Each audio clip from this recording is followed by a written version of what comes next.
Hey, welcome back, Mizzou fans, here on PowerMizzou.com's YouTube channel. Check us out all week long. You are going to get so tired of me and Drew King this week. We're going to be coming at you all times of day, all days of the week. NCAA tournament opens on Thursday night. Today, we've got a little preview for you guys of round one. I want to take a deeper look at Mizzou's opponent. That is the Drake Bulldogs. All of our preview shows throughout the postseason being brought to you by our friends at Cornerstone Family Medicine. You can check them out at cornerstonefmclinic.com.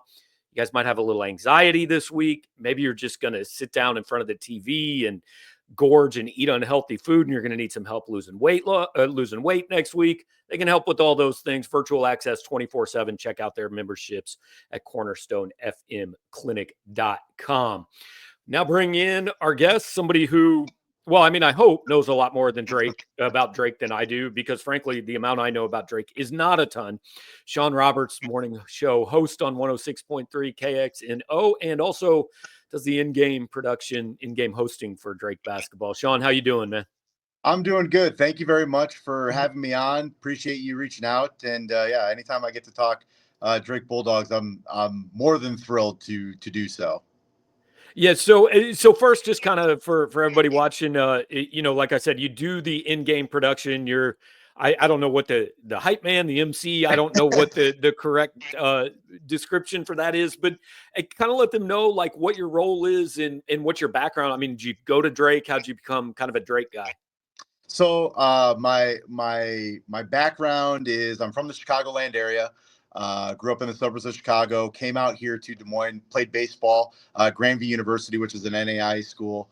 Graduated in 2012 with a broadcasting degree and started working in sports radio here in 2014. And and then 2019 was my first year.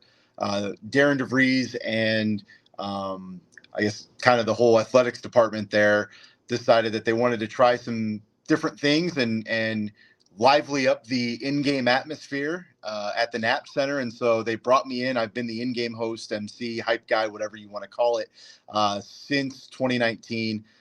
So just wrapped up my 6th year doing it, it's been crazy that it's been that long. It seems like just yesterday it was the first time I've ever done anything like that.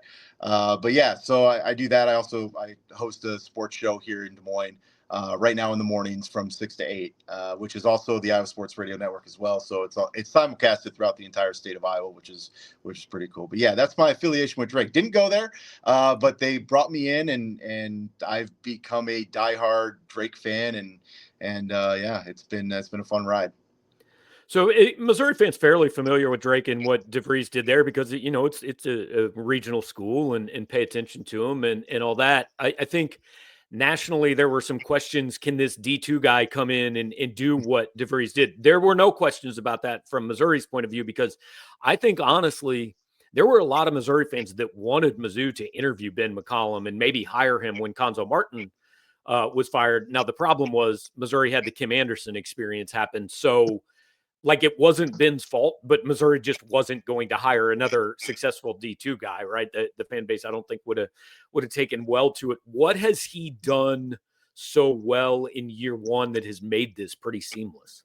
Man, it's funny. I just had Coach McCollum on my show this morning, and um, I talked about, or I asked him kind of about the journey, right? Like you come in here, you're filling in after Coach Darren DeVries left just a tremendous legacy with the Drake program when he took the West Virginia job, and so there's a lot of pressure on that aspect, and there's a lot of trust building that he had to do along with not only himself but these players that he brought with him, because you're changing an entire coaching staff. You had to fill in the entire roster as well. Like the entire roster was essentially gone outside of two guys.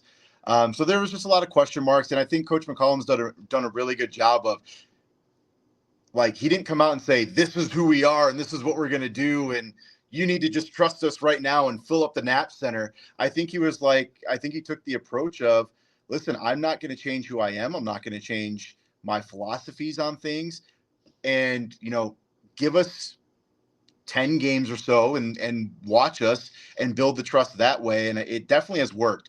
There was outside of maybe a handful of people, there was a lot of people questioning, is this going to work? And then you get into, they start off 12-0 with a couple big wins. And that's when people started to finally believe and realize what he's able to do.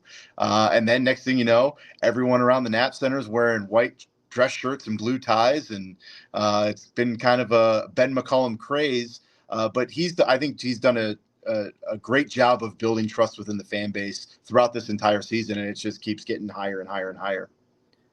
I'm curious what you said you had Coach on your radio show this morning, what he said, and if you've read or talked to any of the players, kind of what the reaction to the draw was and what their early thoughts on Missouri have been. Well, it's funny because I asked him yesterday during the selection show watch party at the Knapp Center. I asked him, Coach, we don't know where you're going or who you're going to play. Are you, do you have a preference? Do you have anything like that? And in the perfect Ben McCollum answer, he goes, no, we just want to play. Don't care who it is. Don't care what they all say, right? So Dennis Gates said we'd play on the moon. just wants to play ball. And I did a follow-up today. I said, Coach, yesterday I asked you before we knew where you were going and who we were playing, if you had a preference, and you told me no. Now that you know that you're going to be taking on Missouri and where you're going to be playing at, are you upset by that? Are you excited? And he goes, I'm going to give you the same answer. He goes, we just want to play basketball, and so that's essentially what I got from him this morning. Was he and this team, they just want to play. They're not worried about who the opponent is. And that's kind of been their mentality all year. It really has been. And they just want to play basketball. That's all they want to do. Spending some time here with Sean Roberts, who covers Drake, follows Drake up in Des Moines. And I want to get into the matchup a little bit here in a minute. But before that, we're talking about Ben McCollum. Look, let's just be honest. How much of a distraction is it that, across the country, people have him choosing whether he wants to live in Bloomington, Indiana, or Iowa City, Iowa next year? First of all, is that a thing you expect to happen after this tournament? And is it an issue for this Drake team at all?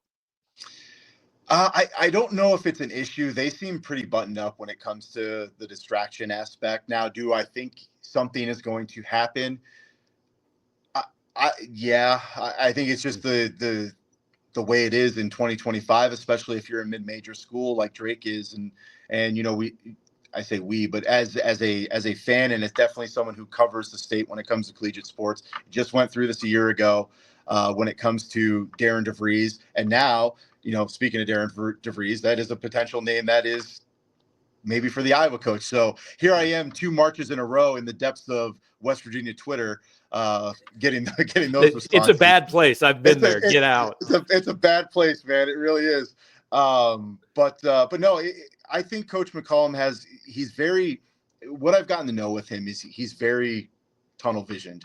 And I don't say that as a cliche aspect. I think he is worried about Thursday and only Thursday. He's not worried about the potential for Saturday. He's not worried about 2 weeks from now, whether it's a different job or if he stays, whatever the case is. He's focused on what's happening right now. And I don't think the distraction aspect is something to be concerned about. Now, my heart tells me that something, will happen.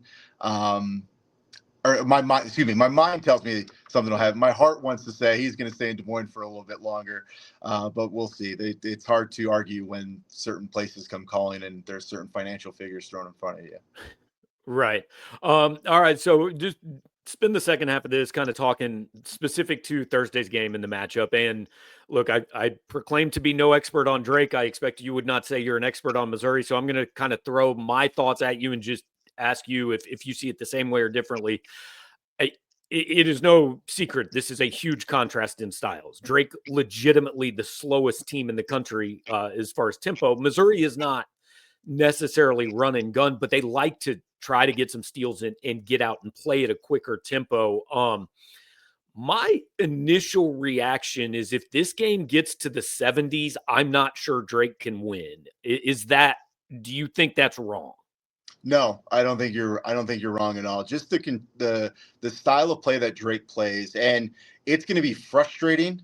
Some of Missouri fans are going to be watching this going, how the heck did this team go 30-3? And Mhm. it's amazing to watch. It really is. What they do is they're going to wind that shot clock down to 4 seconds. I think they put a stat up last weekend or 2 weekends ago during Arch Madness about that Drake leads the country in field goals made with under 4 seconds on the shot clock. Like that's an incredible stat. And I actually asked Coach McCollum about that, and he goes, "Oh, I got to take a lot of pride in that." And and um, yeah, it's going to be a very boring game offensively when it comes to Drake. And then defensively, they are active. They will do everything they can to lock you down. They're one of the best defensive teams in the country, and they if Missouri plays to Drake, Missouri's in trouble. If Missouri can do what they want to do and get out and get into transition, then Drake's extremely in trouble.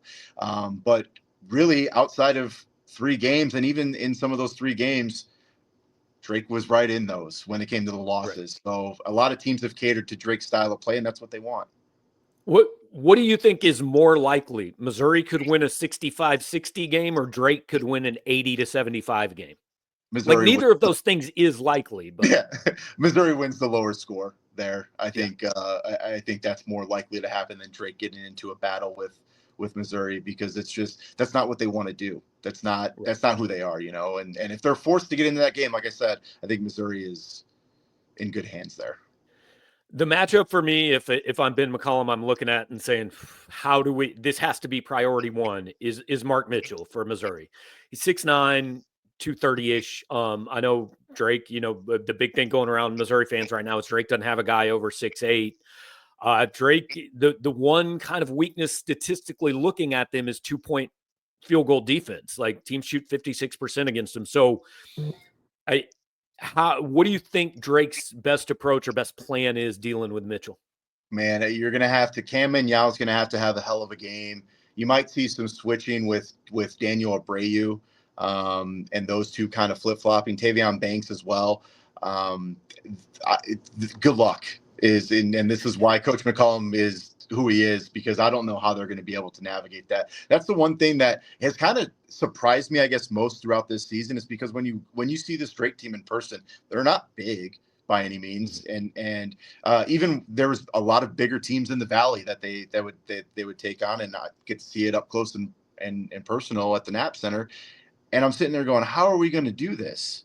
And then they do it, and you're kind of left kind of shocked. But I think, yeah, there's going to be, I think, a multiple. I would look out for Cam Yao is a guy that's going to have to play a huge role. Tavion Banks is going to have to play a huge role. And then Daniel Abreu has been a guy that they've switched on to some of these bigs if Cam's in foul trouble or if he's getting kind of worked a little bit. So those Yeah. would be the 3 names I would say are going to have to play a huge role defensively. I think the guy that Missouri fans probably mostly know is Bennett Sturts. Literally played more minutes than any player in the country. He was on the floor for 98.7% of the minutes for Drake. How much is he the guy that stirs this thing, and how, what's he do well that's tough for Missouri to deal with? Does everything well. He does everything well. And like, I don't just say that, he is, I've had the pleasure of getting to know him and interview him. And he's he's a great kid. He's all the cliches that you could think of, right? Like, that's Bennett Sturts. But he does everything well. There's very, the one thing that frustrates me about Bennett Sturts is sometimes he walks the ball up so slow that there's 22 seconds left, and he's trying to avoid the 10-second violation there. But no, he can shoot, he can drive, he plays great defense. He can, when you think that he's slow enough to maybe not get around a pick or whatever the case is, he's fast enough to do it. I've learned to just stop questioning anything Bennett Sturts on the basketball court and just watch him work. Missouri's going to have to potentially double team him or figure out different ways to just not let him get cooking, because, man, he is. And it's a quiet too. Sometimes you look up at the scoreboard, you're like, holy crap, he's got 16 points. Where did those come from? And that's just the type of player he is. He's not flashy. He doesn't do anything super incredible. But next thing you know, he's whooping you up and down the court. You get any sense? I've said, if I'm in Wichita, the person that, if I'm Grant McCaslin, I'm kind of pissed about this because the second round matchup is either Missouri 4.5 hours away and a team that's starving for some success, or Drake 5.5 hours away, which I'm sure would be, over the moon with the chance to go to the Sweet 16. Do you have any sense of kind of how Drake will travel and how Drake fans will go to Wichita? I think that Drake fans will travel quite a bit, especially if it's within driving distance. Last year they played in Omaha, and there was a lot of different varying factors with that. But they had a great crowd there last year in Omaha. I would expect for it to be a decent sized crowd this year with it being in Wichita. I will say I would expect, and I've seen this all season long, expect Northwest Missouri State fans to show up and root for Ben McCollum and the Drake Bulldogs, because I can't tell you how much green we saw at the Knapp Center this year, and just kind of this traveling fan base, it seems like, that goes wherever he goes. So I think that could play into effect as well. It'll be interesting too, though, because this is one game where some of those fans who have been wearing green up in Des Moines might actually also be Mizzou fans, right? Because there's not a crossover there. I mean, it's D1 versus D2. Right. You can like both teams. So it would be an interesting conflict of interest. Somebody should do a story finding some of those people. Hey, I'll tell you what, I'm heading there after my show on Thursday morning. I'm heading down to Wichita to cover it, and that might be something I look into, because it is for a while in the beginning of the season, we did this thing where if we saw, green, we'd give them a free Drake shirt, like, hey, welcome, thank you for coming here. Now you're here to support Drake. So it's been a fun dynamic, but that's a good story idea. That's interesting. Well, Sean, looking forward to it, man. I think it'll be a fascinating game, and look forward to seeing you down in Wichita. Make sure we catch up and say hey. Yeah, man, absolutely. This has been a pleasure. Anything you need from me this week, I'm all ears, man. I'm here to help. So. All right. Appreciate you, man. That is Sean Roberts from 106.3 and KXNO up in Des Moines. Also does the in-game video production or video hosting for Drake basketball. And look, guys, I'm not going to pretend I sat here and watched 27 Drake games this year. So I wanted to give you guys a perspective from somebody who's seen a lot more of them than I have. Again, we're going to have coverage here for you all week. Monday night, live show. Wednesday night, once we get to Wichita, live show, full coverage of the Tigers on location in Wichita. Thanks for hanging out. One more time, go to see our friends at Cornerstone Family Medicine, cornerstonefmclinic.com. Like, comment, and share while you're here. Talk to you next time.